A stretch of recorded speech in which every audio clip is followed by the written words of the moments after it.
Awesome. Welcome, guys. Okay, so first thing that you need to know is that when you're sewing with 2 threads at all times. So unlike your hand stitching where you were sewing 1 stitch up and down, now you're going to be sewing 2 threads together. Essentially, you're going to be taking your top thread and you're going to be looping it with your bottom thread.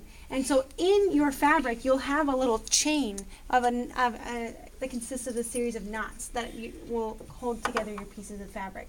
So you need to have those 2 things ready. The first one is your spool of thread, or I call it my top thread because it's my top. Okay, in your machine, when you lift up your lid, you'll find that you've got 2 little holders.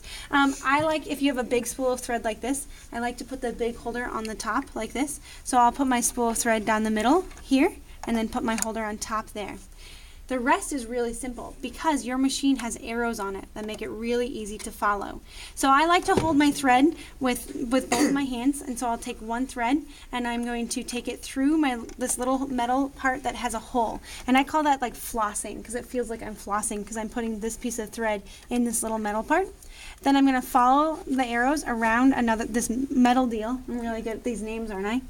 And then I'm going to follow it through the groove underneath here. There's an arrow that points up right here. And now the arrow points me up.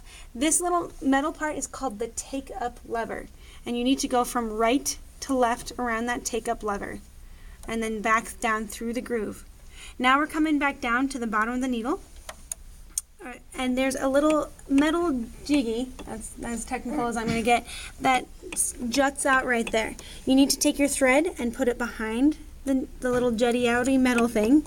That's a very technical name, guys.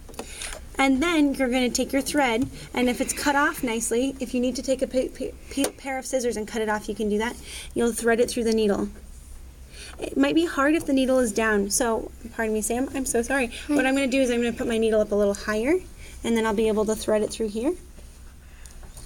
It helps if you hold closer to the end of the thread. And it pulls from front to back, so from to me to the back of the machine. The last step on threading the top of the needle or the machine is going through the foot like this. So there it's completely threaded. That's just the top thread. Now we've got our bottom thread. This part right here is called the bobbin. And I've chosen 2 different colors. Typically you'll choose the same color for each one, but I chose 2 different colors to show you the difference between the 2. To take off the bobbin cover, you push down and pull towards you, and that should come off. This is a cool little magnifying glass, so you can look at things up close if you need to. On your bobbin, it's going to have an H, which stands for Husqvarna, which is the name of the machine. The H always needs to face you. If you put it down wrong, it actually will not fit in the bobbin case. So have the H facing towards you, and you're just going to plop it in here. Now you'll see that there's a little metal part in the bobbin cover. I know it's kind of hard for you guys to see back there, but it's got a little gate that looks like this. You need to put the thread through the gate. So pretend like you're a little shepherd and you're putting your little sheep through the gate, right? So you're going to take your thread and put it through the little metal gate like that. And now follow the arrows to take the thread. I hold onto the bobbin. Take your thread around the arrows like this.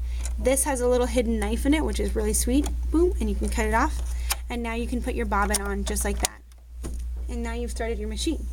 In every machine, you'll have a practice piece, and if you don't, you can ask me and I can give you one. And then you can practice. It is always good to start with a practice piece first before you put your actual project in there, because if you threaded it wrong, it could create a big mess. So you don't want to do it on your project piece or project first. You want to do it on your practice piece. All right. So I'm going to just go ahead and sew. I remembered to put down my foot first, and I can sew. I'm listening for a clean sound. If you hear a ka-chunk, ka-chunk, ka-chunk, ka-chunk, something went wrong. So you have to stop and fix it. So right now it sounds really good. I'm going to take it out. So I'm just going to lift up my foot gently and pull out my threads. You can see my bobbin was pink and it's on the bottom, and my top thread is blue and that's on the top. And you can cut it off with scissors, or behind the machine is another hidden knife, and you can cut off your thread using that hidden knife right there, which is pretty sweet. So I can see that my practice piece looks beautiful and clean and lovely, and I can start on my project. Let me tell you one thing real quick before we close the video, is that oftentimes this take-up lever will miss the thread, that you will not thread it correctly, and you're going to hear ka-chunk, ka-chunk, ka-chunk. Open the lid and check out that take-up lever to make sure that your thread is actually around it, because it's really important that it's there. Okay, thank you so much, Sam. You may stop our video.